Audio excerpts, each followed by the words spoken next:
Kitab Yosua. Kemudian Yosua mengumpulkan semua suku orang Israel di Sikem. Dipanggilnya para tua-tua orang Israel, para kepalanya, para hakimnya, dan para pengatur pasukannya. Lalu mereka berdiri di hadapan Allah. Berkatalah Yosua kepada seluruh bangsa itu, "Beginilah firman Tuhan, Allah Israel.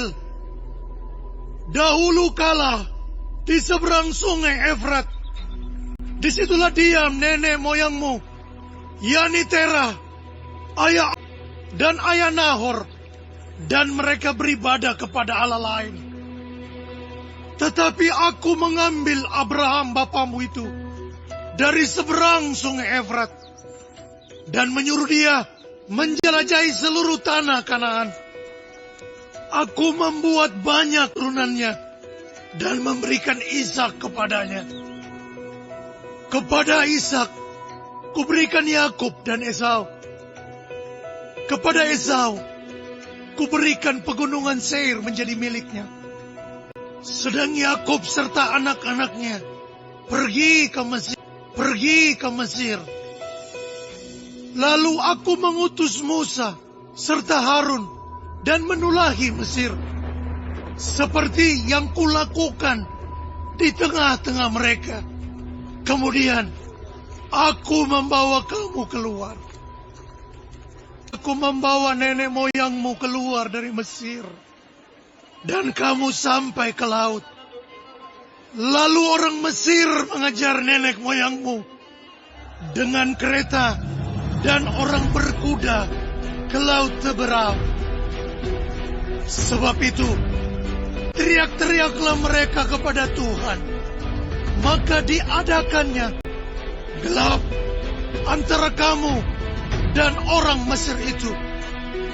Dan didatangkannya air laut atas mereka, sehingga mereka diliputi.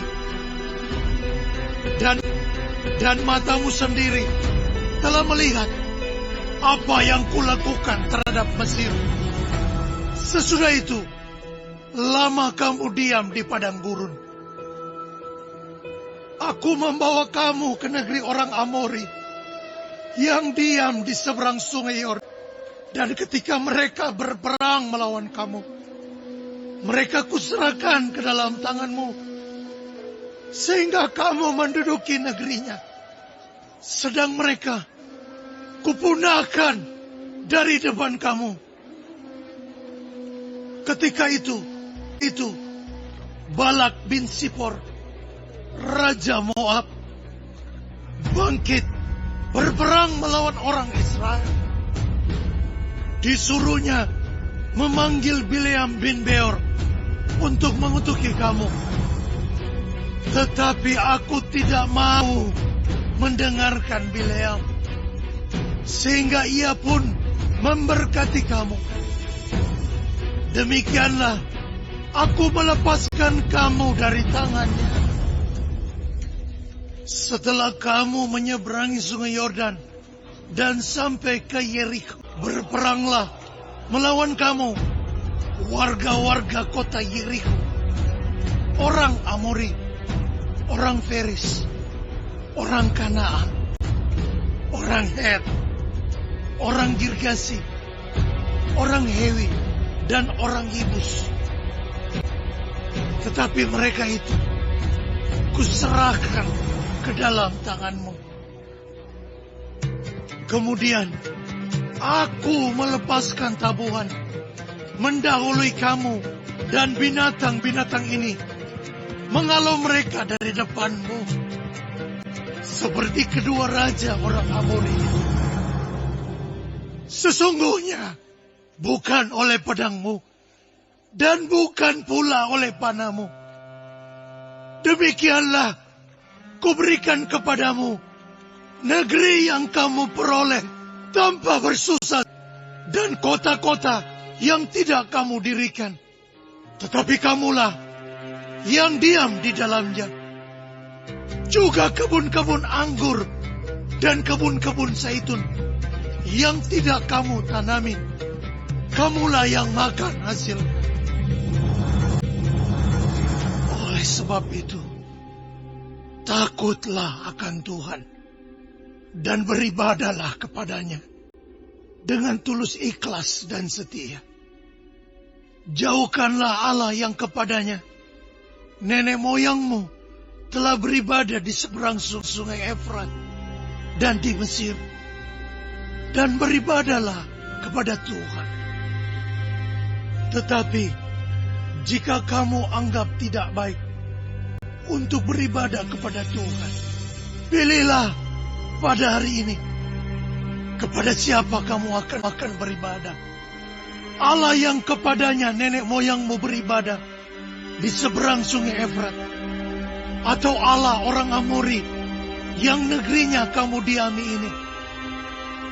Tetapi aku dan seisi rumahku, kami akan beribadah kepada Tuhan. Lalu bangsa itu menjawab, jauhlah daripada kami meninggalkan Tuhan untuk beribadah kepada Allah lain.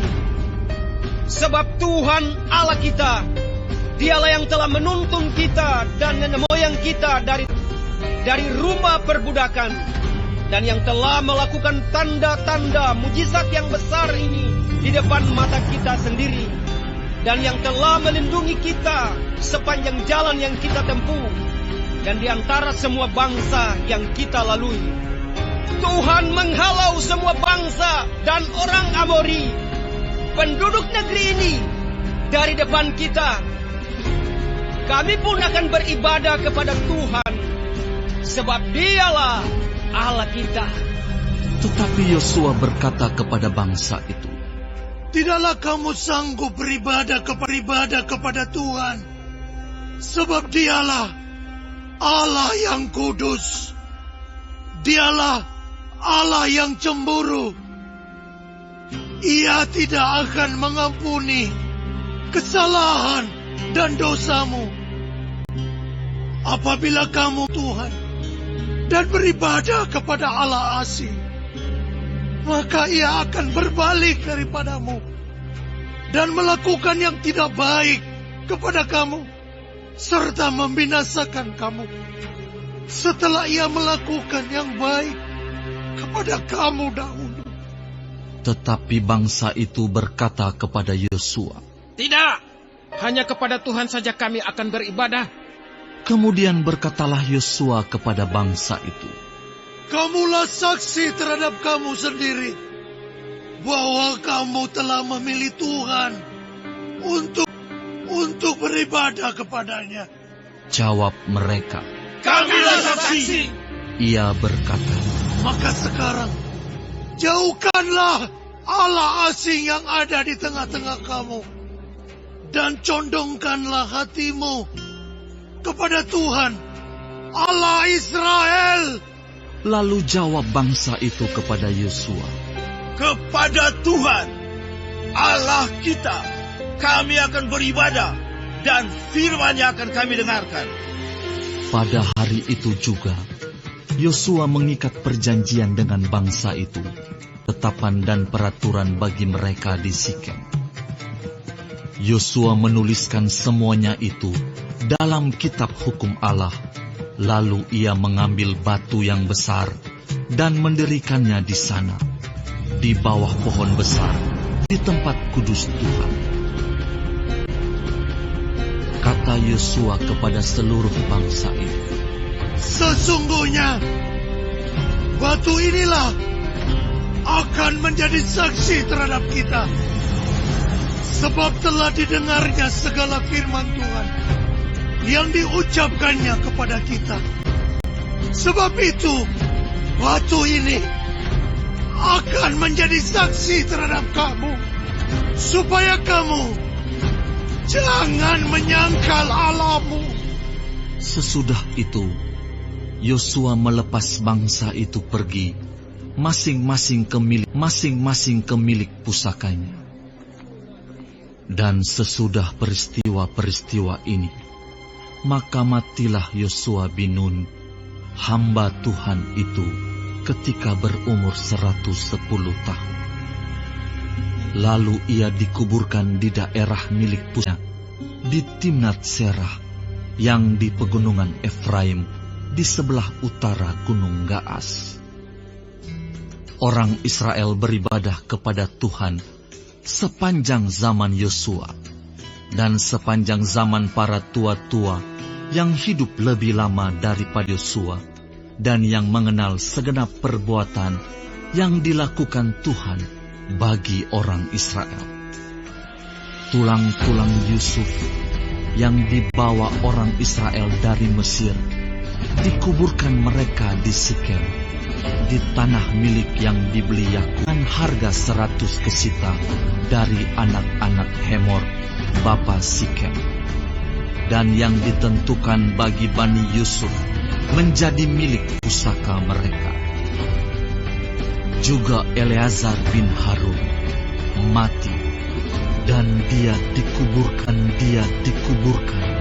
di bukit yang diberikan kepada Pinehas, anaknya itu, di pegunungan Efraim.